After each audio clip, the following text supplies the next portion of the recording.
It's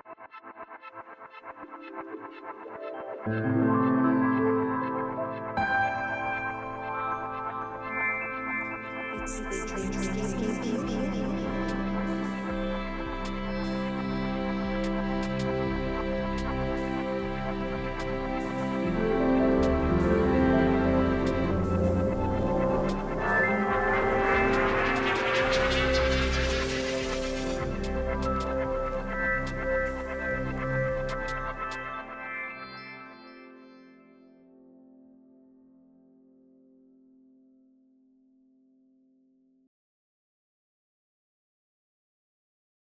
Welcome back, dreamers, to the podcast of Indie Synergy Exchange, your podcast for all things indie art and creation.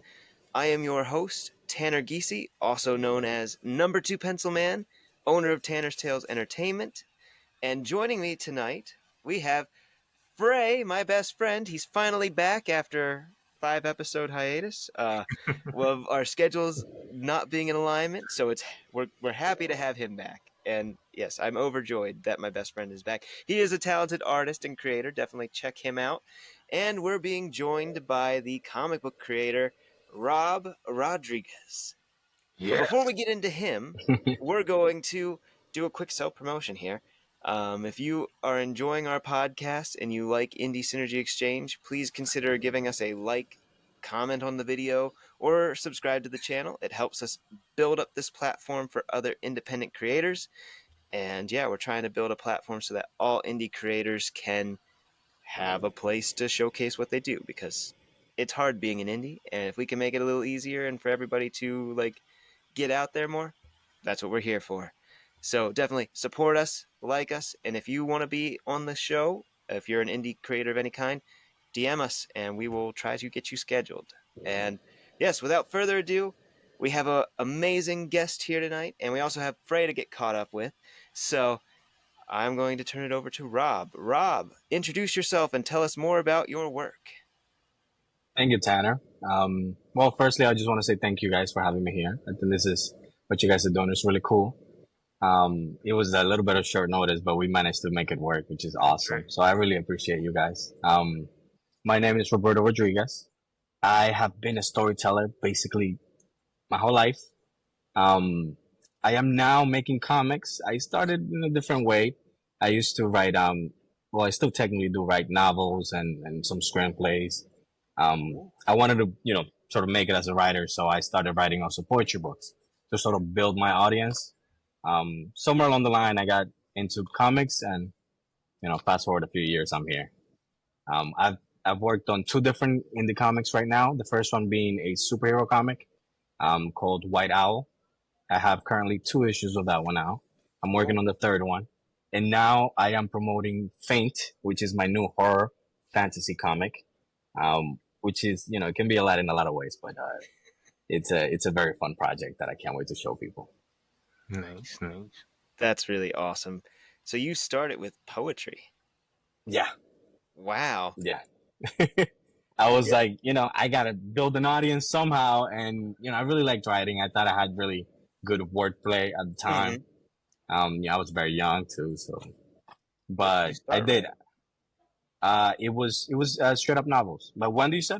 Oh yeah, when? I have 3 self-published poetry books on Amazon, 2 in English, 1 in Spanish. I think my first one was 2019. Oh wow. Wow. Yeah, that one's titled Defied Perspective. The whole idea is like a collection of poems to sort of defy the way that people look, or the modern look at perspective, and how people think and how people are and why they are. Then my second one that's the Spanish one. It's called Brújula de los Quebrantados, which translates to Compass of the Broken. That's a little tiny bit. It's really cool. I really like that book. The second one being the most recent one, I think that one was 2022, if I'm not mistaken, is titled The Mistakes of Her. Wow. Sort of like a bunch of poems and prose about, beauty and women. That's really awesome. Nice. That's There might be more. I don't know. Did your poetry help you with the writing of your books, your comics? I think so. A lot of the things that I used to say when I was like promoting it was that this is the edge that I have. You know, my dialogue feels very poetic in a way. Mm, Like something that I started doing with my comic books, it was almost subconscious. I didn't really think about it, but the titles of my issues, they are dialogue set in that issue. Oh wow. Yeah. So even if you see some of the titles, you're like, oh, that sounds kind of nice. It is actually said in dialogue. So I feel like that poetic edge definitely helped me with the comic books, and it helped me write dialogue a lot. I could definitely agree. I think people who write poetry have a way of just writing out pretty much anything. Like And Rachel, sometimes it doesn't work. yeah, Sometimes I come up with something. My friends are like, Jesus, just change this. I'll give a shout out to Rachel in that though too, because Rachel loves poetry and my wife loves poetry. So whenever they write something, it feels like it's got some Sure. sort of like flow and structure to it that normal writing wouldn't have. Yeah. And I think that Yeah. from an artistic perspective, I can appreciate that, and I think it's like pretty deep, and yeah, so it's really cool. So that then explains part of the title for your new issue, Faint. Then lose a finger, In lose a a way. soul, right? Is that Again, also said in the in the issue dialogue? by That somebody. that's cool. I like the idea that you're taking a piece of dialogue and then using that in the title. Thank you. That is, I think, Yeah. cool. That's pretty. I think it's like you think about what am I going to title this issue?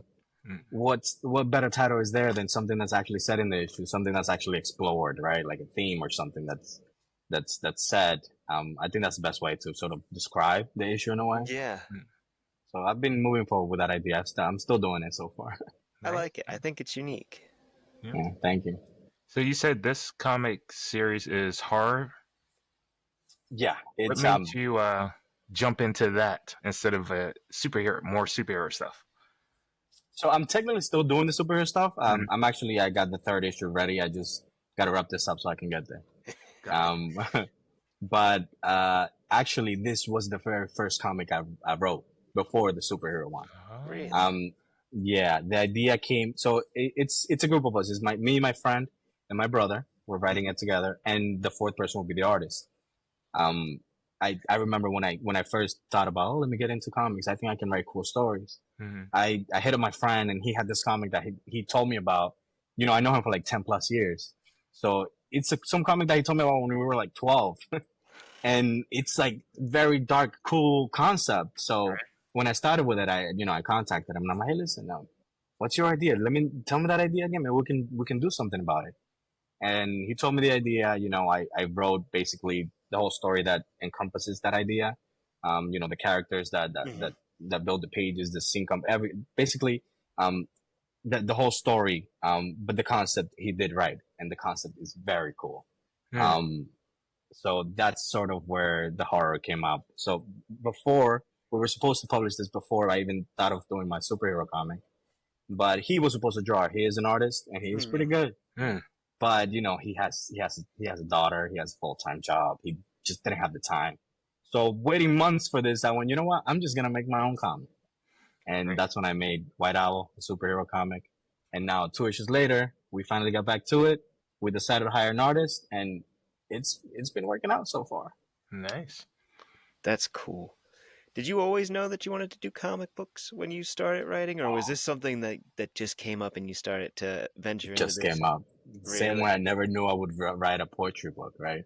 I knew I wanted to write. I've always felt like I was a storyteller. I'd watch a movie or a show or something. I'm like, oh, that's cool. I wish they did this, or I wish that idea was explored a little more. So I was always very critical of what I was watching. And then, until a point I said, you know what? If I'm talking all this stuff, might as well just make my own story. Yeah. So I started with novels first. I tried to write my own novel, which I still haven't even finished. Oh, wow. So still We'll a get work in there. project. We'll get there. Progress. I can't. Project, yeah, one of those. And I'm not the one drinking tequila tonight. I know. Cheers. Oh man, you have his Instagram, Tanner? Yes, I'm going to pull that up. I was actually just working on that. Yes. Let me pull this. Meanwhile, can you tell us like a synopsis of the story? Oh, Just like a synopsis Yes. without giving any spoilers away. so basically, the idea is this is like a sort of apocalyptic story, right? Mm-hmm. The idea is this is a world where God exists. I'm not saying anything, but this is a world where this is real, and the entire idea basically is that God, or how they call him in the comic, the All Father, he sort of forgets about his creations. Not necessarily forget, but I guess he's gotten to a point where he doesn't care anymore, and he sort of leaves humanity to do his own thing. Mhm. And so when he does this, you get other beings and entities coming from a different realm. This realm is called Faint. Faint for in the story is basically same thing as heaven, purgatory, hell, paradise, whatever you want to call it. It's all these things just combined into one. This is the place where these beings existed. And because God just basically, did a 360 and forgot about everything, they're able to enter the world. And so you have a story of all these demons and angels coming into this world that's already dying, right? Like diseases are through the roof. There's people dying in the street. The streets are littered with bodies, and now you have demons and angels in this earth. The difference being that in this place where they exist, that Faint, they didn't have free will. They just did whatever the All Father wanted them to do, just follow to a T what they were supposed to do. So when they come to Earth, they don't know what this feeling is. They don't understand what am I supposed to do, just whatever I want. That's crazy. So a lot of them get the wrong ideas, start doing the things that maybe give them a little thrill or maybe give them a little emotion that they never felt before, and can very easily turn into violence or just horrific things. The things about these angels and demons is they come to Earth in this spiritual form, and they need a human host to sort of. That was drawn up by my friend. This is pretty good, Nice. Yeah. Yeah. but he couldn't. Yeah, he couldn't make the comic. Sadly, he just doesn't have the time. Mm. But it works for reference art and concept art. Mhm. Anyway, so these beings, they're in spiritual form. They need a human host to access their true potential and the true power. So this is where it gets a little different, a little ironic. So the angels, when they come to Earth, they're led by like an infamous presence who, in Faint, angels and demons were treated differently, right? Angels were sort of like the royalty, God's first creations, and demons were like the peasants. They're just thrown away to do what they will. But so this sort of privilege or entitlement made these creatures on Earth think that God sent them here for a reason, and they think that God wants them to eliminate humanity, and that's why they're here. They're obviously being blinded by the fact that God forgot about them too. So in this story, the angels are the one enacting cruel violence on humanity, and so now the demons that have been mistreated come here on this earth, and they're given free will for the first time. So instead of following God, they choose to rebel against them and help humanity instead. So it's a little switch there where the angels are the bad guys and the demons are the ones helping us out. And I see. it's all about perspective too. But I guess that's one of the coolest ironies in the story. That's interesting. Yeah, That's pretty I told you it was a great concept, right? Yeah. Having That's why I hit him up. be more of the antagonist instead of like demons. It's like subverts Yeah, the norm. yeah, exactly. And it's explained because these demons or these angels, rather, they're entitled, they're privileged. Right. They think that God sent them here for a reason. They can't come to terms with the fact that God forgot about them too.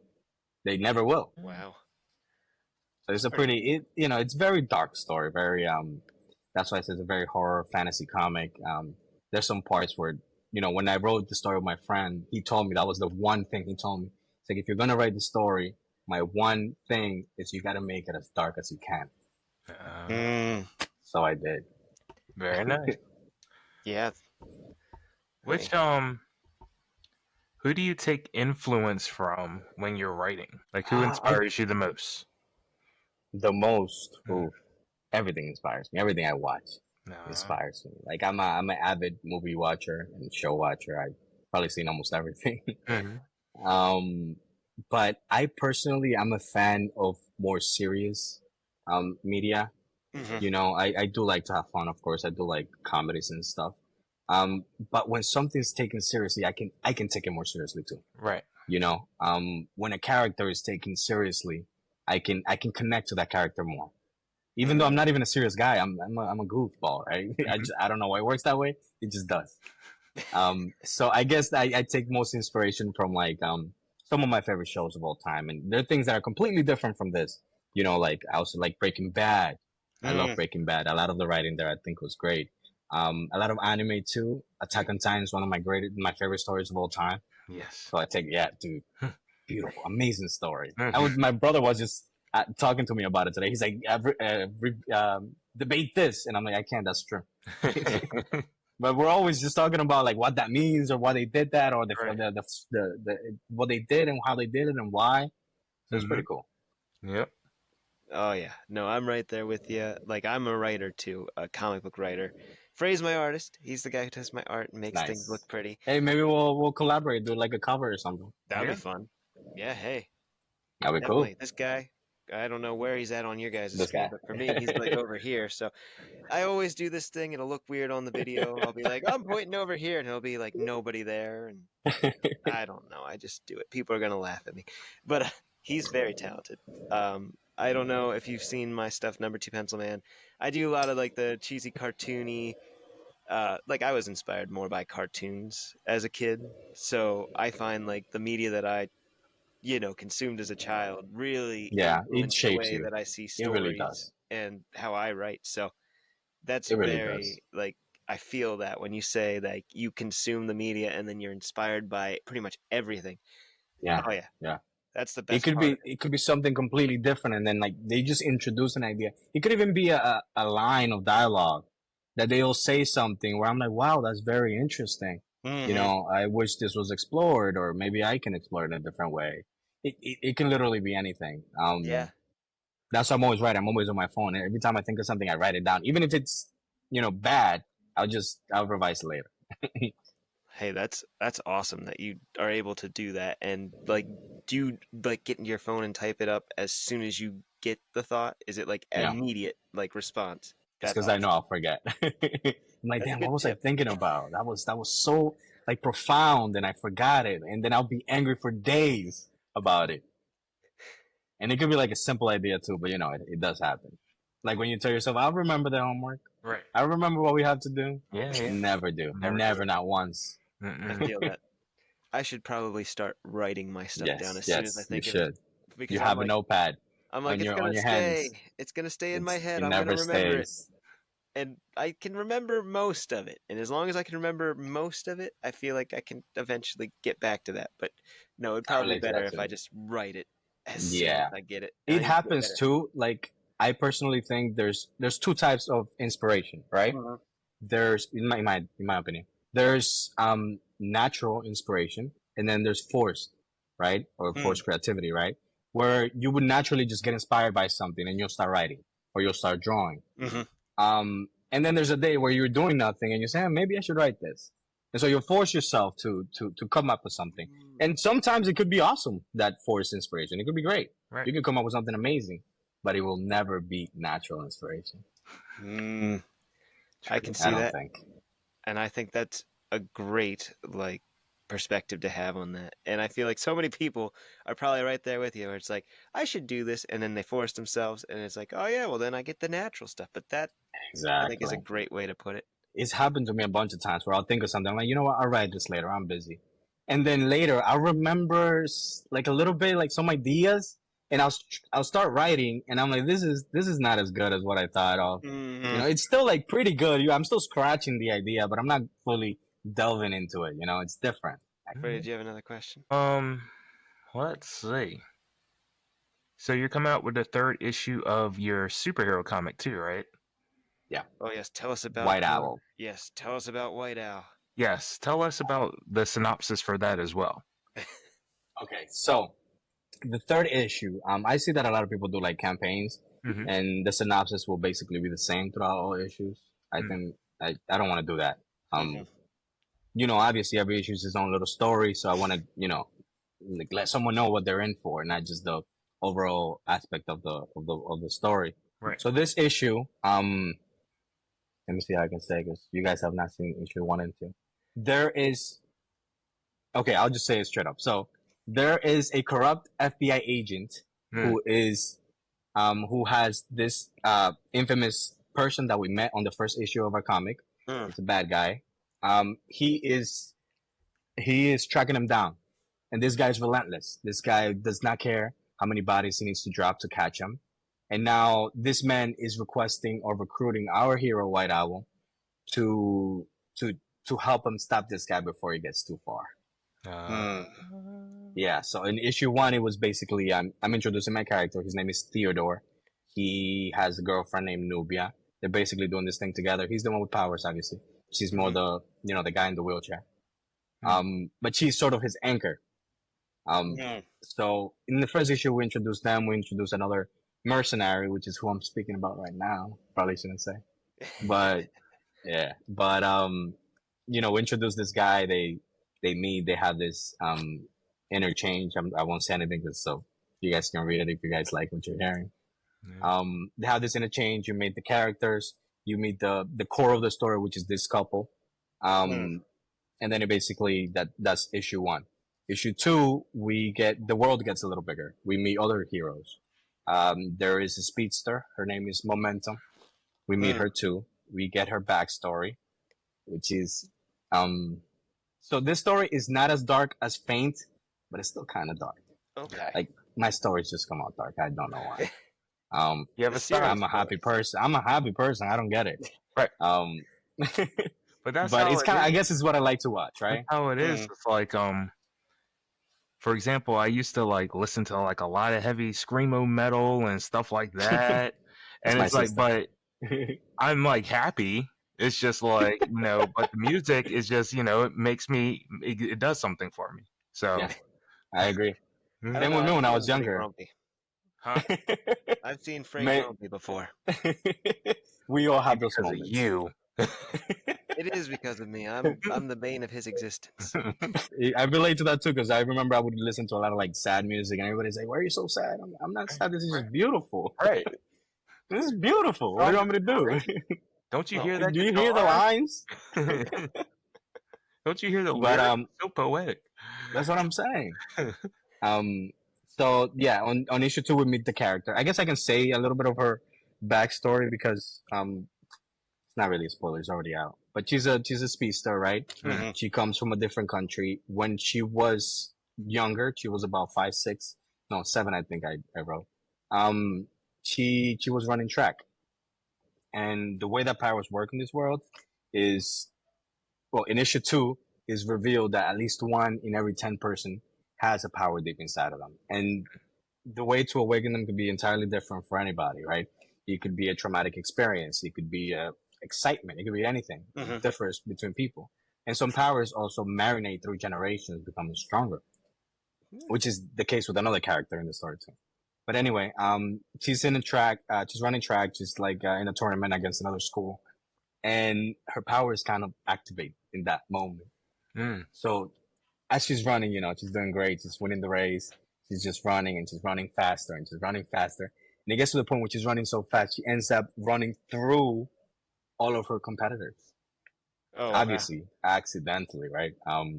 Then you see her like at the finish line, like cheering, full of blood and like body parts and whatever. Oh wow! And she doesn't know what's going on.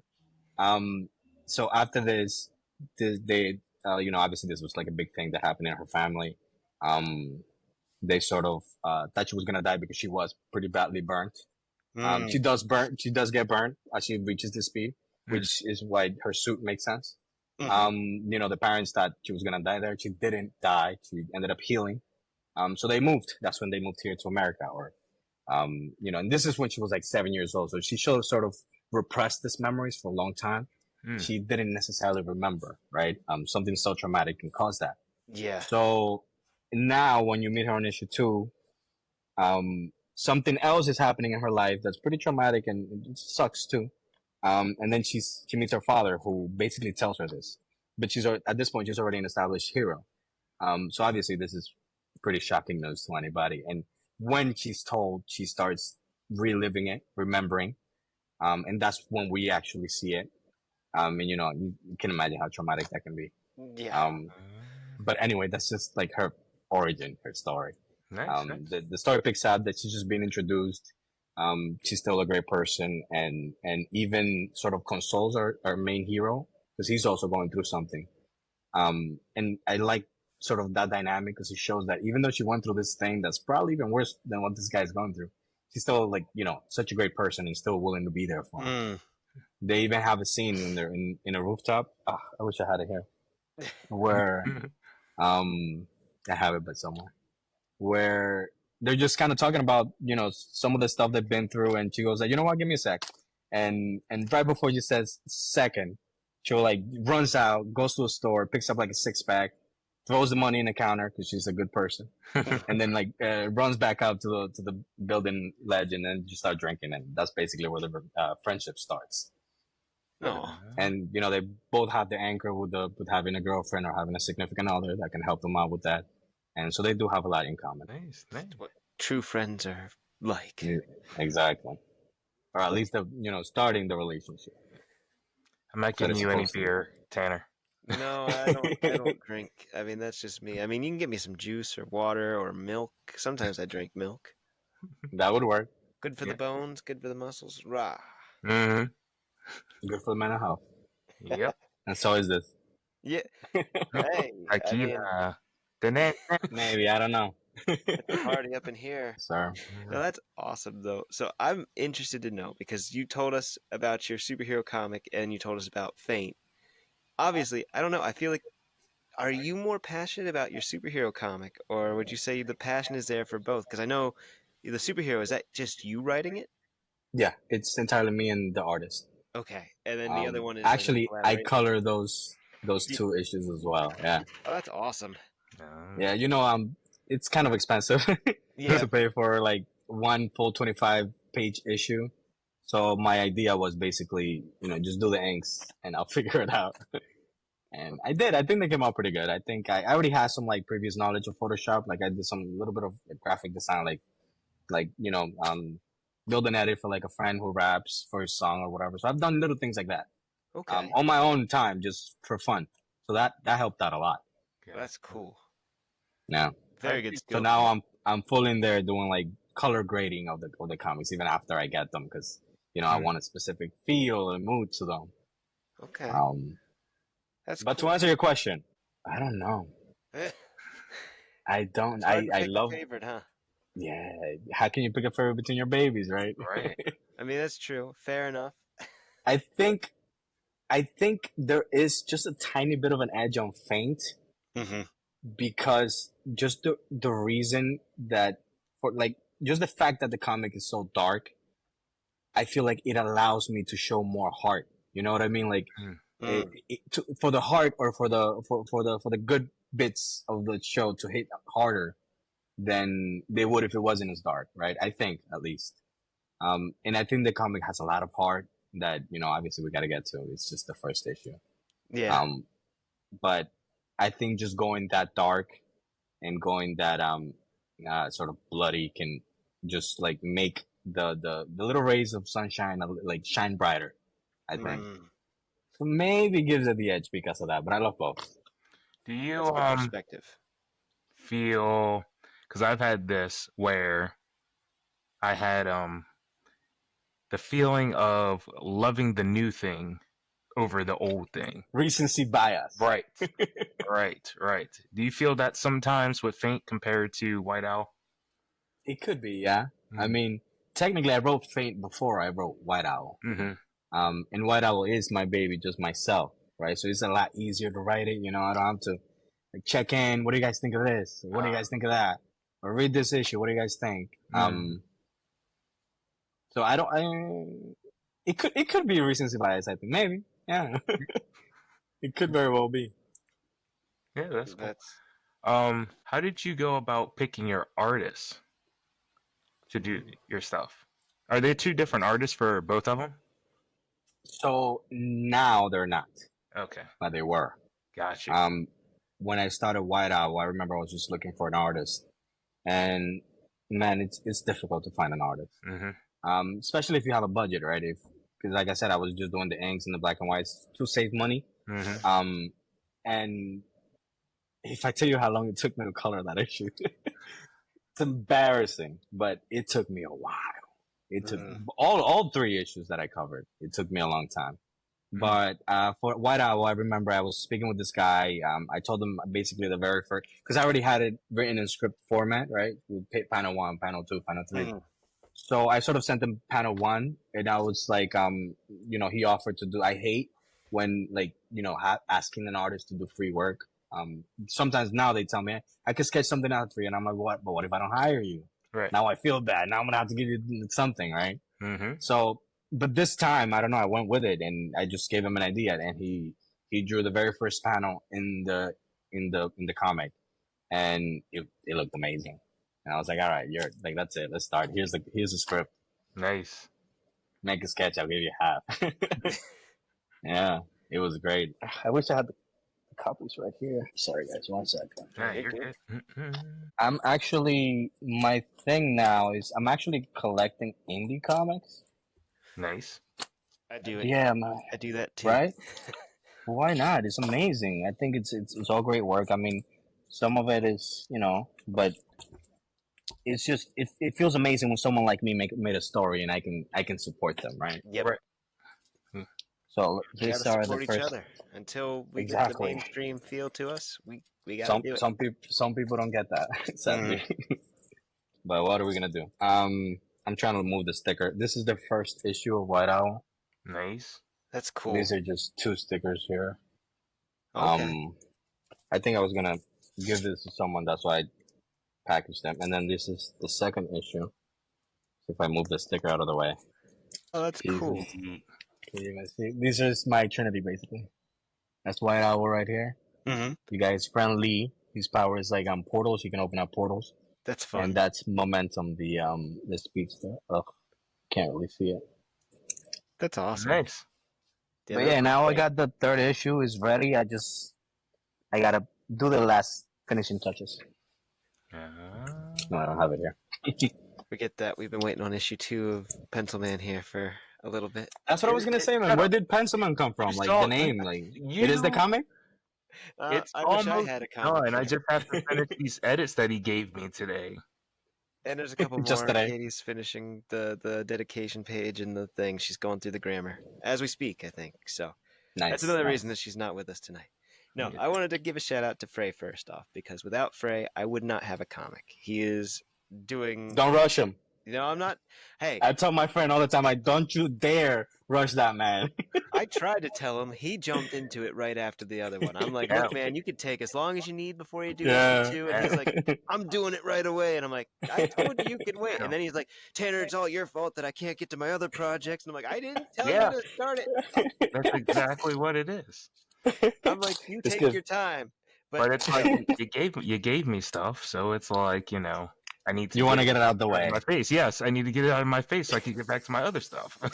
No, but Frae's been amazing, and honestly, he's the only artist I think I could ever have seen bringing this to life. And I just wanted to give you a shout out, bro. First off, and 2, you haven't been on the show for a while, so I haven't gotten to gush about you. I'm going to find an apprentice, and I'm going to teach them how to draw it. Hey, if you need a colorist. There you go. There it is. Just saying. I'm essentially looking for a colorist. Just saying. So the funny part is, yes, he is looking for a colorist because that is like the thing that takes me the longest to do.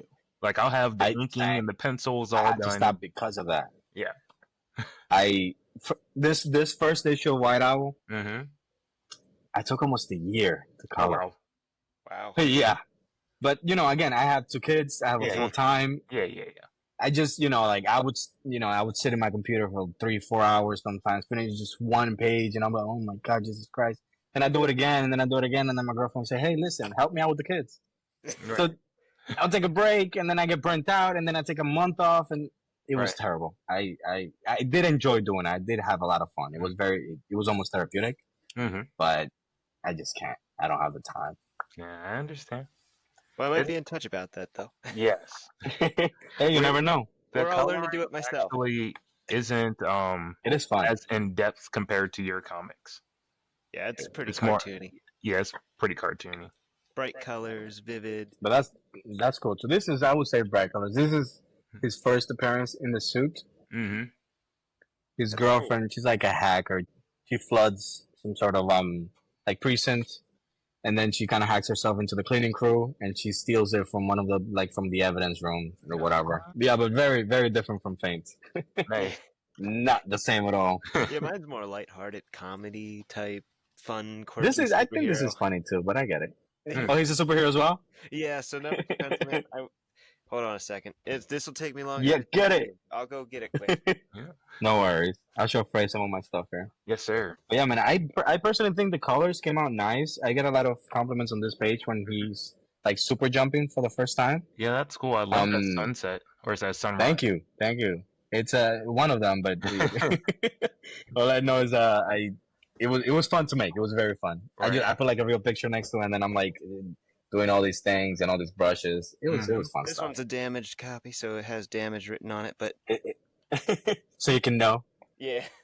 Know not to send. Yeah, but as you can see, that looks good. It's got the cartoony style, bright, vivid, easy colors. I'll get to number 2 pencilman here. Nice. So that's where it comes from. I kept wondering before coming on. Well, actually, the costume came on first. It was started on YouTube, and then it became its own thing, and then eventually a comic came from it. So the costume was the inspiration. Yep. Nice. And the event from my childhood was the inspiration for the costume. So it was like a trail of inspiration. Nice. And there was finally payoff. Do you have it out anywhere, the comic? So I have it on my website currently, and I go to a lot of conventions. I'm working on that too. Yeah. I was going to ask you, how do you market yours primarily? Right now, you probably never heard of White Owl because it's only been one Kickstarter campaign I made for it. No, two actually. The first one was unsuccessful. The second one was okay. So I did send a few out. I've been working since then on a website, but I'm kind of embarrassed not to have it still. No, hey man, it happens. It does, but then after 2 years, man, like I got no excuse. Let me tell you this though. Okay, so I'm 39. I started selling comics with my best friend right out of high school. So when I was around like 2021, we started selling comics. We had a comic together called Deadlock, which is my in-lock story, but kind of like a remix version. It was the original. Right. But anyway, the point is, we never got anywhere because we didn't have a website. And I didn't build any traction until like now, when I because I've been doing solo for like past 5 years, and I finally put a website together and like got business cards and stuff. We didn't do any of that back then. So as a consequence, I'm in my 40s and I'm trying to catch up to the potential that I had when I could have been like kind of further along back in my early 20s. You look very young, man. Oh, thank you. I would not have thought. Exercise, healthy habits. Not drinking. No, I drink sometimes. I drink more socially. I can't drink by myself. Like I can't just sit in my house and be like, yeah, crack open beers. I have to be like out with people or at a party or something with people. I'm currently working on that. I may have a little bit of an issue. Nothing wrong with it. No, it's not. No, there's definitely something wrong with it. I'm chipping years off my life. No, we're working on it. It's not so bad. But but I say all that to say that you're only like 2 years into the game. You're fine. Yeah. So don't think you're like behind or anything. You'll get that. Yeah. Definitely you could definitely feel bad. You know why also? Because when I started, there were other people that started with me. And now I'm looking, their campaigns for making, they're on issue 20, they're on issue 10, whatever. Right. And, they're doing great. And I'm like, Jesus, if I had just kept going, right? And if I had not colored my own stuff and taken a year for an issue. Oh, yeah. Maybe I would have been there. Yeah, man. That's how I be feeling looking at these, especially like, because back when I was growing up, we didn't have like all the Photoshops and right. we didn't have Photoshop is YouTube. easy, man. They make it very easy for you. Right. They make it so easy for the younger people to get into They stuff. do. It really does. And it's like, you have kids coming out of high school and they already have their full-fledged art career because they built their Instagram and all that stuff because they don't have to be an They're adult. doing the TikTok dances. Right. I need to get in on those TikTok dances. We're gonna have to do one together, guys, because I need a real I can get. But yeah, it's like they had the time to do that because they have those things accessible now. Yeah. And as adults, like, you have a family to take care of. So it's like we can't dedicate as much time to it because we don't have mom and dad paying all the bills as we're working a part-time job, and we can take all of our money and put it into our art stuff. So don't feel bad. You'll get there. Basically, let's make our own pace. Right. Exactly. Exactly. And this is something that I talk about it a lot. I feel like in perfect timing, everything always works out. And if you're passionate about what you do, sometimes the slow, steady build is better. I think in my case, especially so, because I have all these other things I'm balancing now. Like my son is 17 months. So 17 months ago, my whole life that I used to have completely changed different. Forever. And it's like, I'm learning how to balance it. No, it didn't change. It's gone. Oh, yeah. Forever. Learning how to adapt to all of that, and then like 9 to 5 on top of that, balancing parenthood. And then also now with the comic book and everything, it's like I'm doing what I can because I do have a dream that one day this won't just be my only story. I'll have like a whole bunch of stories and I'll be able to provide for my family through doing this. But I feel like the slow, steady, not rushing it is helping me because I don't have to feel so overwhelmed. If I blew up right now, I probably wouldn't be able to handle that load and it would be easy for it to crumble. That's true. So That's very true. Just taking the time to build it up. And I would love to go viral. Don't get me wrong. I think that would definitely be a big boost to helping get eyes on my stuff. But I would want to go viral when I'm at a place where I can handle. You're comfortable. Where I'm like, okay, I kind of have my feet. I've been doing this for a little bit. I know how e-commerce works a little bit. I know how the con scene is. And then if it blows up then after I have kind of a good handle already, I think I'd be more prepared for being able to handle that volume. So I don't think that there's anything wrong with it. And there's a bunch of indie publishers out there too. And I feel like there's an edge to that because I've been looking at campaigns now, especially. Sorry. No worries. Somebody came in and asked me something, but I mean, like I've been starting to look at indie Kickstarters now because a bunch of the people who are hitting me up to be on the podcast they're running campaigns. Yes, and that's like a big thing. So trying to schedule all the people in May that have Kickstarters in May is not going to happen, unfortunately. But I've been doing my best. I am sorry for whoever's spot I took. You'll get yours. we do what we can to make it work. But we actually just started doing 2 episodes right now because of the schedule, so it's working a little bit better. But my point to say is like there's somebody who reached out to me. He's like, my Kickstarter starts on Wednesday, and they're part of an indie publisher. They did a live stream, and they were funded in like 3 hours, and they like exceeded the funding, and they like asked for $2,000 to where I do it all out of my own pocket right now. I don't have as big of a follower. Like I have 300 on Instagram. I have 850 on TikTok. About maybe 200 on Facebook. For whatever reason, Facebook, Instagram, so hard to grow. It's like I've been trying different things. And really? Like, yeah, for me, I don't know what it is. I only grow whenever I go to events on Instagram. Like I'll hand out my business cards, and I'm gonna try something different here coming up at the conventions. Maybe get an exclusive sticker or something, and be like, if you follow me, you'll get an exclusive sticker or something, and try something like that because I only get followed by like 5 to 10 people every convention, maybe, and it's a slow, steady thing. I post up my motivational talks as Pencil Man on Instagram, and I don't get any followers from it. But if I do it on TikTok, I'm getting like maybe 2 to 3 every one that I post up. It's so hard, and I don't know why. I'm the opposite. Yeah, I'm the opposite. Everybody else has more followers.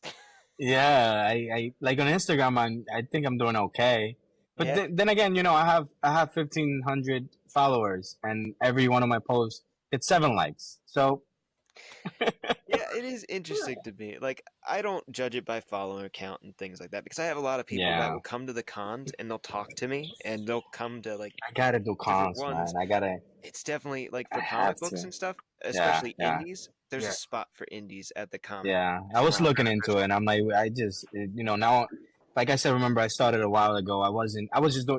I'm still doing it just for fun, but now I want to take it a little seriously. I do want to be able to sell my comic, and I do want to be able to, get someone to read and give me their feedback. I would love to talk about my comics all the time, right? Oh Like, yeah, that's awesome. I want it to be my job too. It's like I would love to just It dress would up be as a pencil amazing, all the time. right? It would be, maybe not as well. I would need to lose a few pounds. I mean, there's a lot of opportunities too. That Maybe another character in there. Hey, I don't have the nicest body either. So the advantage the pencil costume gives to me is it hides a lot of the unflattering things. It works. I'm gonna have to get a pen custom then. Hey, There you go. I mean, first villain. Spoiler alert to anybody out there. Pen. So I mean, ooh. But and then I was gonna say, then his sidekicks are markers and stuff. Right. Maybe. I mean, actually, Ding, you're ding, kind of ding. hitting something. I have a whole story already planned out for this. Nice. Sorry, Frae, nice. It's going to be a lot, but we'll take it at your pace whenever you're ready. I just want you to know, I appreciate you. I'll figure out the coloring thing. Don't worry. Yeah, like. Hey, I'm always down to let you know some pointers for coloring. Especially on Photoshop. It's quite easy. I'm not gonna lie. It's just tedious. It's very tedious, but I wouldn't say something difficult at all. I use Clip Studio. I have used Clip Studios, but I guess since I've always used Photoshop, I was already used to it. My brother was using Krita, something like that. It's another program just like that. Okay. It's pretty good. It's very similar. I think they're all similar in their own ways. Yeah. Except Photoshop is expensive. Yeah. For some reason, and it does the same thing as other. Whatever. Yeah, I definitely. Let's not get into them. I definitely think that you would do good at cons, especially hearing like I do it mostly for fun too. Like I want to, at the end of the day, be able to make money and provide for my family doing this. But if I don't have fun along the way and I just make it too much of a business, it's not going to work out for me. It's not going to work. Become work, and I want to keep that. It'll be even more tedious. Yeah. So I think you doing it the way that you're doing it is perfect for you, especially. Like I said, I do cons. I'm doing what I can to make it work, but I'm also having fun while I'm doing it, and that makes a whole lot of difference, I think. I'm definitely gonna be looking into that now for my next step after my website is built. I feel like sometimes I'm a little intimidated to go to cons for the simple reason that I didn't necessarily grow up with comics. I just got into comics like 7 years ago. And it was mostly indie comics. Obviously I read some of that. I would like search out like, where do I start reading Batman and Superman or whatever? And then I would read that, but I was never into them when I was a kid. So I feel like just that disconnect can be something, but maybe I'm just overthinking it. I don't know. It's just like movies, right? I think it's a medium. Yeah, I think there's a big acceptance of any type of people at a lot of cons. I feel like it is a big space accepting of most people, no matter where they are with comic books. And I can guarantee you, there are people who are going to Comic Cons that don't even read comics. They go more so for like the pop culture guests, and there's a lot of different artists there now. I'd say like a majority of Comic Cons, you have the comic vendors that are established comic book stores that will sell your mainstream Marvel, DC comics, all the big names. And then I'd say the other half is between artists that do just like prints and different art of the beloved characters. And then you have, I'd say there's a good percentage of indie at each convention. There's definitely getting to be a growing number of indie creators at conventions. That's what I'm saying than there used to be, I'd say. I was just at a con back last month in April in New Jersey, and I would say it's the most indie that's pretty close. Oh yeah. Super Jersey Comic Expo. If you're looking for a show next year, it was a good turnout this year. They get a lot of big name comic book people. They focus heavily on comic books and pop culture. You won't see more of like the anime stuff there. It's more comic book, Marvel, DC. They had a lot of Marvel, DC writers, and they even got Stanley's brother out of retirement for one day only. So that was like a big deal for like people who like comic books, because he's like 93 and Yeah, so it was a big deal. But in the artist alley, I'd say it was 60 to 70% indie comic book writers or graphic Love novel to see writers. it. It was Love the to see most it. I've ever seen. Like every row had 3 or 4 in each row of indie comics. And if I had the money, I would have bought every single indie creator's comics. So I will say, more so than anything nowadays, is that Comic Cons are very accepting of indie creators and very accepting of people no matter where they are in the comic book field. So whether you just started reading comics, have read them for 7 years, have read them your entire lifetime, I think Yeah, Comic Cons are a pretty safe space for anybody who likes that stuff. So I appreciate that. I'm definitely definitely gonna take a look. jump into it. Like if you go to a Yeah, con, like we it's could next on bump the into each list. other. We could That'll be literally. cool. You're close enough that if I travel north for a con, or if Yeah, I go to New Jersey for a yeah, con, we could bump into each other. It would be super yeah. cool. Make Yeah. awesome Hey, friends. I would definitely wear the pencil costume. Just promote your stuff a little bit. I'd love that. Hey, anybody who comes dressed up to me as one of my characters, or even just voluntarily sits with me as a character, that would make my day. So That would be very fun, man. Yeah, one of these days. I would I hope to see must you get on the serious cons, with them. especially Yeah, because no, you I'm have so many comics. yeah, I that's what I'm saying. And these stories are ongoing, all both of them. Mhm. Faint is huge story. White I was a little smaller, but it's still ongoing. So I'm also thinking about how to promote that in the future. Like after issue 8, how can I get someone excited about issue 8? If they haven't read the 7 issues or whatever. Graphic novel Um, 'em, sandwich them. Sandwich yeah, that's each what I'm other. gonna do after 5. I'll do like one volume or something. Yeah. And then see about that. But comics are definitely on the list. Comic cons are definitely on the list. I Mhm. have to. If I want to take this seriously, I must. There you That's go. awesome. Yeah. Do you have like prints and stuff, like little merchandise, prints, buttons, stickers, stuff like that? I have stickers. I have some posters too. I have basically that's most of what I have. Is stickers and posters. Hmm. With White Owl, actually with the campaign of White Owl, I made a hat. That was Nice. pretty cool. That's Nice. awesome. I still have some actually. I'm thinking I might do that for issue 3 as well. Hmm. It was white last time, so I might make a black one. They're just a little expensive. But Mm, I don't gotta go crazy. 10 of them, 15 of them, that's it. Right? yeah, Right. But I have posters like this. Like this is a poster of Momentum, the Nice. Speedster. that's fun. This is another poster made by a friend on Twitter, which is amazing. Mm-hmm. So I have little things like that. Let me see if I show you on Faint. Faint is a little different. Yeah, I got this. It's like 8 by 11 little posters. Yeah, that's You can hang cool. up anywhere. Then with the stickers. Mm-hmm. We were gonna originally have keychains, which I actually use it. Ugh, whatever, I don't have it there. But we have keychains for Faint, but we're not gonna have it on this campaign. We're gonna wait for the next one. Oh, that's cool. Which is pretty cool too. So little things like that, little goodies to make it sort of worth it, or just put in your desk somewhere on your laptop. Right. So you already have basically the merchandise. You just need the table. Yeah, for Faint right now, I have all of the materials for the for the Kickstarter. Gotcha. I have all of the copies, all of the posters, all of the stickers. So basically, as soon as that campaign wraps up, everything's getting shipped out. I did specify that on the campaign because I've backed a few projects where I'd have to wait almost a year for, and I forgot about them by then. And I'll be like, maybe I shouldn't do this because now I forgot about them, and it's completely a different thing. I'm there. It's like there's a comic that I'm like, I don't remember buying this. What is this? Now I have to read it all over again because I forgot what it was about. Right. And so I think it's better when it's a little closer to the things. Yes, sir. Yes. So this is the campaign, right? Mm-hmm. How did you Funded today. Yep. Amazing. Congratulations. Thank you. Yep. How do you pull in people that to pledge to your campaign? So it's funny. I've been promoting this comic for so long that when I started that campaign, I had 50 pre-launch followers. Oh wow. Only one back. Nice. From those 50. Ooh. I don't know how the math works there. I don't know. Maybe they forgot, or maybe it was just so long ago. But I've been very active on Twitter. I recently stopped using it as much because it's kind of terrible.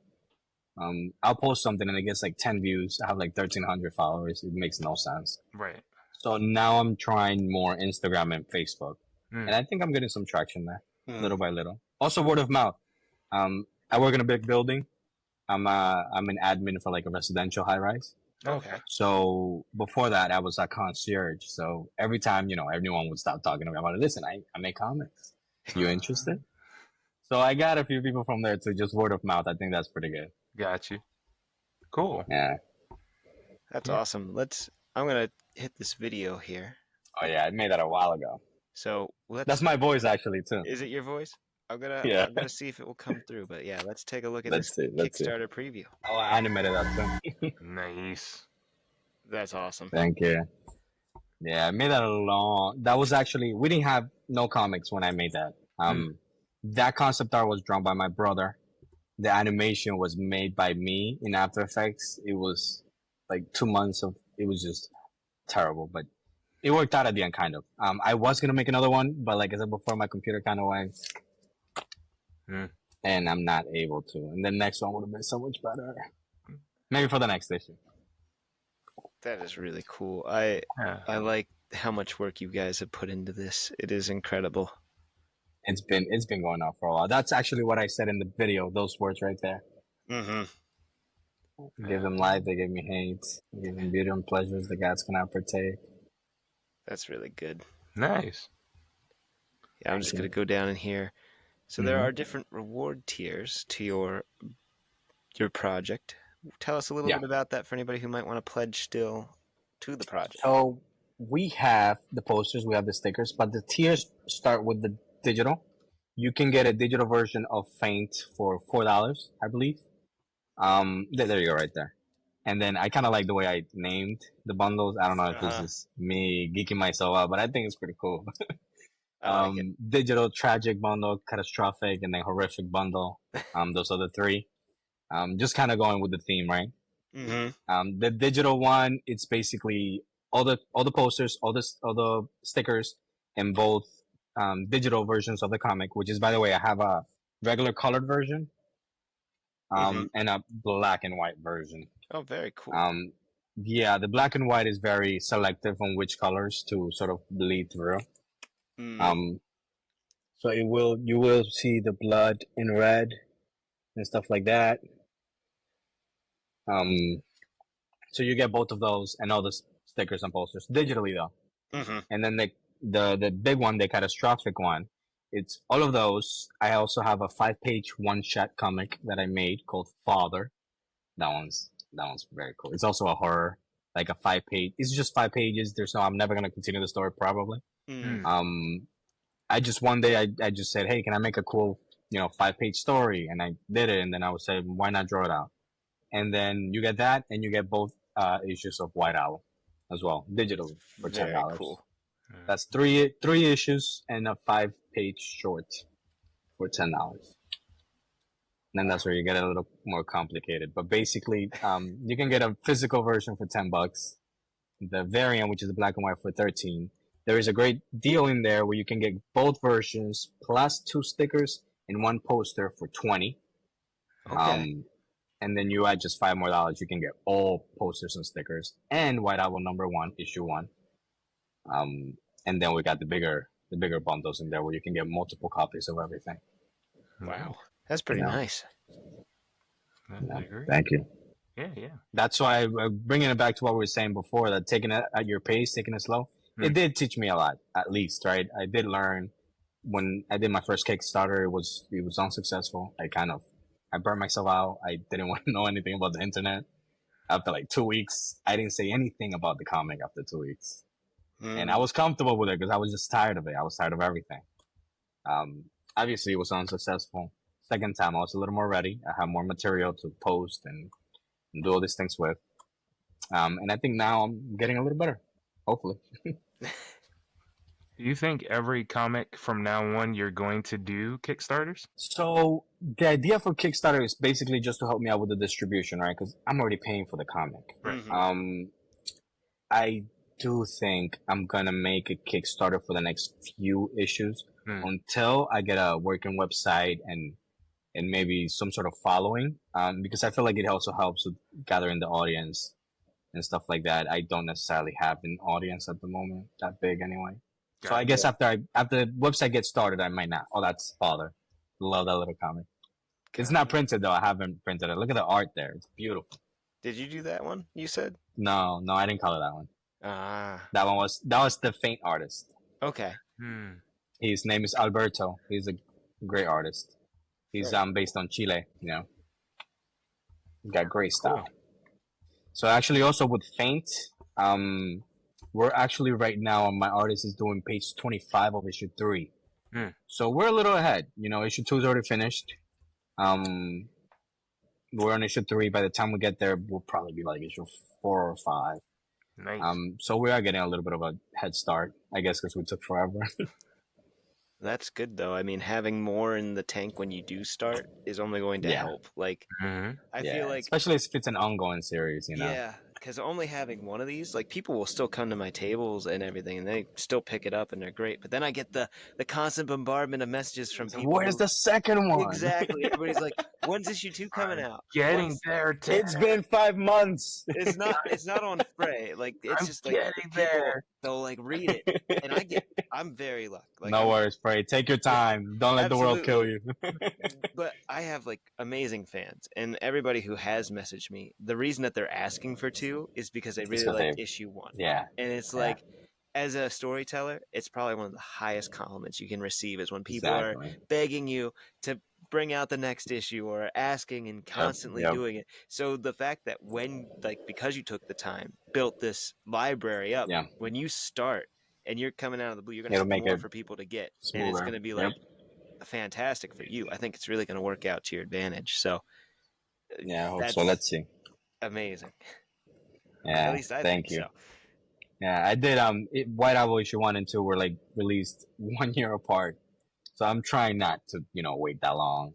It could happen though, but as long as I get that head start, I think we should be fine. Let me tell you, I have 3 volumes of my Inlock done, and it's already been 2 years since volume 3. So don't feel bad. But it does make it a little harder to promote, right? Right. And I'm only on like chapter 1 of the 4th volume, and usually each of my books has 6 chapters. So I'm way behind. So don't even. I completely understand you, because one thing is writing the story, but to draw that thing, man. Yes, the whole thing, write and draw. We're talking about 8 panel pages, 25. It's a lot, man. It's a lot, especially the coloring and the. I definitely understand. Then when you take all this time off of it, you gotta go back and read everything. You're like, make sure it's consistent. Not my fault. Yeah. And then you think of some things. You're like, oh, maybe I should do this. Right. Yep. I'm excited for Frae's books. He's got amazing books, and I think at this point we've talked a good bit about all of your amazing projects. And thank you. You've given us quite a preview of not just Faint, but also your other amazing comic, White Owl. You've shown us a lot. And I just wanted to ask you, before we start to wrap things up here, where can everybody find you? And right now, Instagram, Facebook. I'm on Instagram as White Owl Comic. I'm on Facebook as Faint Comics, I believe. On Twitter too, I've not used it much, but it's Rob0797. I am working on my website. There's not an official place to get the comics. If you really want them, we can do something, directly, or maybe a digital version.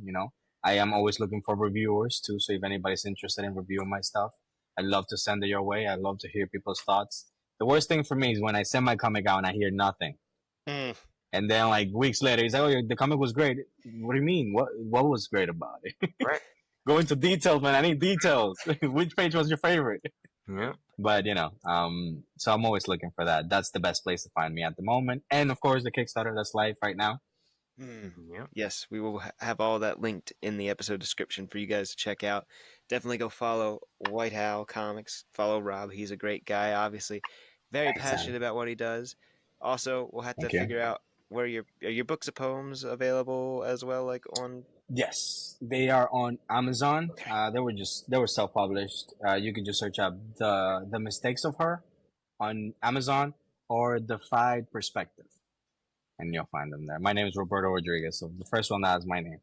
Very cool. Yeah, so definitely want to check those out too, because you're a multi-creative, just like a lot of the people that we've talked to. So we definitely want to give you a shout out to all of your stuff. So I appreciate that. everybody, There might be more in the future. I don't know. I've been thinking a lot about it. hey, We'll see. the more the merrier. I know Katie's been working on a book of poetry, but that's very awesome. Thank you again for coming on the podcast. So I'm going to do something that I forgot to do multiple times this whole episode. We're going to do this now. Thank you. I really appreciate you guys, though. Thank you for having me. It was great speaking with you guys. Great to meet you. Yeah, we love meeting all the amazing guests that we've had on here. Frae, since you're back from your hiatus of episodes, Yay! do you want to tell us what you've been working on besides Number 2 Pencil Man? Which again, I very much appreciate. Just want you to know, much love. We all appreciate it. Take your time. It'll be available very, very soon. Very soon. Frae's been busting his butt. Like, amazing. Everybody go follow this guy. He deserves so much credit.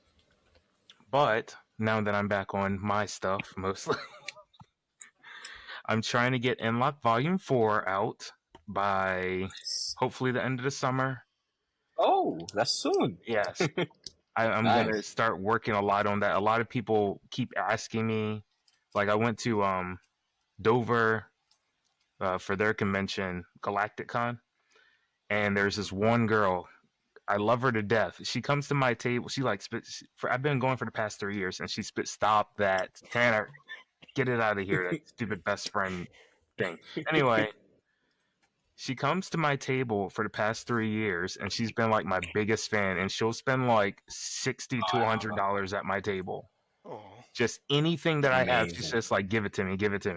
So I saw her this past one, and she's like, "Where's Volume 4?" And I'm like, "You have to break the news." I'm like, "Sorry." So she's just like, "Whatever, give me that picture."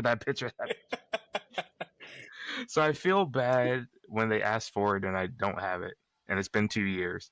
So that's got to get done. I want to get that series actually completed by the time I'm 45. So I want to do like 10. I got 7 more volumes to get in the next 6 years, which is doable, but I got to start doing it. And then my YouTube, Frae Art, I do podcasts myself. I'm going to have one come out later tonight. Mine's focus is more on more tips from other indie artists and their eyes, like how they see the indie scene. So I might have you on there to pick your brain of how you can promote for your Kickstarters and stuff. But it's more topic specific. But we have the same thing where it's like you get to know them, but it's more of them giving advice to other people. It's all about advice. Yeah, I like it. Yeah, I might send you a message too, man. Maybe we'll do a cover or something one day. Yeah. Always looking. That works too. I have no problem with doing like variant guest covers and stuff like that. I like one-off projects, so that stuff is wonderful. I like it too. I always like to bring new artists into like every new issue, like at least 1 or 2 covers. It's always cool. Yeah. And then my last thing is shots fired. Then my last thing is my official verse game, which is a tabletop fighting game. And I have yet to update that this year. Did I? No, I came out with season 2. Season 2 is beginning of this year. I gotta update it again, but it's like a half season, so I don't have as much work to do. But gotta get those characters out and more cards out for that. We got this. Yes. I will work on my website, and you do all that. Yes. But I mean, other than that, and then last thing. I'm sorry, I got a lot. It's been a while. I will be in Dover, Delaware for Dover Comic Con on June 14th. That is my next convention. It's an outside convention. It's free to the public. So, if you're in close to Delaware anytime soon, June 14th, I'll be there selling stuff. And that's it for now. Very nice. Well, we're glad to have you back, Frae. We missed you. I missed you. I missed this too. It's good. It's a good space. We're so back. as much as we can be until we get all 4 of us back together at one Right. episode. We aren't fully back, but Right. we're as back as we can be. There will be a time. There will be a time when the stars align and work shifts all just line up again. Right. It's going to happen. And when our dreams come true, that is when the time is right. But anyway, I'll finish us off here with just saying a little bit about it. Frae and I, we've talked about it a couple times, but issue 2 is about to be done, and it's basically done. It looks amazing. Frae has done an amazing job once again. If you think issue 1, if you've read issue 1, issue 2 is going to look so much better, and Frae just took so much time. So again, this is really more so praising Frae for his amazing work. He put up with me for the whole process, even though I said he could have taken as long of a break as he wanted. No. No. Don't you hear all the projects he got? Right. Yeah, I know, right? Not hear all the things. I don't want another thing on He my needs to get him out the way quick. This is why he's my best friend, though. Because Just shit him off. Wow, the next one. Yeah, this is why he's my best friend, though. He took the time. It's really cool you guys are doing this together, too. That's really he cool. paid me, too. He Yeah. paid me, too. Don't think I just did it out of the kindness of my heart. It was partly, though. It was both, right? It was both. Right. Like I said, I am very appreciative of him and all the work that he's done, because he's also helping me with my children's book, which won't take him as long. And whenever he gets a chance to do that, because I already illustrated that. That's something I illustrated and wrote myself. So I'm hoping. So you can draw a little bit. Yeah, that was back in high school. I'm starting to get back into it. I bought myself a paint kit, and I'm going to try to illustrate more children's books, because comic books for me, I can draw. I'm just not as good at drawing in sequence.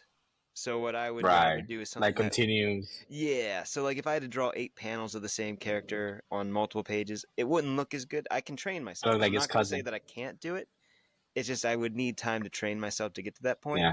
And until then, I'm going to try to illustrate more books of like the children's books and simplified things like that to get myself back in the game of doing that. And of course, I'm going to probably take on the task of coloring issue 3 whenever we get into that, which there's if you're on Photoshop, I got many tips. Well, I'll definitely be hitting you up for that, but I think I'm going to be taking on that task because I want to learn some stuff. I want to get back into the game.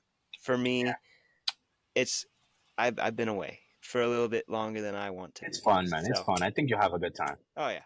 But yeah, all that stuff will be available on my website, tannersTalesEntertainment.com. And of course, you can find me on social medias at Tanner's Tales Entertainment or Number 2 Pencil Man. That's where all this is. And yeah, so that's all I got for now. My next convention is this coming weekend at the Geekdom Con in Oaks, Pennsylvania. So I will be there. And yeah, so that will be a good time, 3-day con. I'm actually hosting my first panel. We're going to start the panel show here with Number 2 Pencil Man. Nice. The Pencil Pep Talk. And that is pursuing your creative dreams. So I'm going to give a motivational speech on pursuing your creative dreams. I'm going to be compiling a list of resources for people to have of different indie publishers and just different programs that people can use to start creating. So I'm going to be working on that this week, and I'll be giving a whole presentation on it. It'll be interactive. I'll interact with the people at the panel, asking them what their dreams are, and maybe speaking a little bit into that. However I can help empower indie creators, that is what I want to specialize in, and that's kind of what I do in this group anyway. So, yeah, and on that note, if you guys enjoyed this episode, please be sure to like, comment, and subscribe. We've had amazing guests of the past already on our show, and of course, people like Rob. We've had a variety of creators. We've had poets, we've had authors, we've had comic book creators, we've had artists, we've had clowns, we've had doctors of psychology. There has been any type of creative endeavor that you can do. We've had a guest on it, and we are open to having a guest of even small businesses. We've had Wham Stand, which is an amazing comic book stand creator who does this 3D printing stuff that's really amazing. Shout out to him. Cool. But yes, if you are an indie creator and you want to be on the show, just reach out to us on our social media. Like I said, we're a little booked right now, but we will find a time and a schedule. And now that we're doing 2 until our schedules realign, we should be able to fit more guests. So yeah, definitely reach out. like I said, any creator, any kind. We are building a platform so all indie creators can kind of step into the spotlight and be seen in a world where mainstream speaks louder.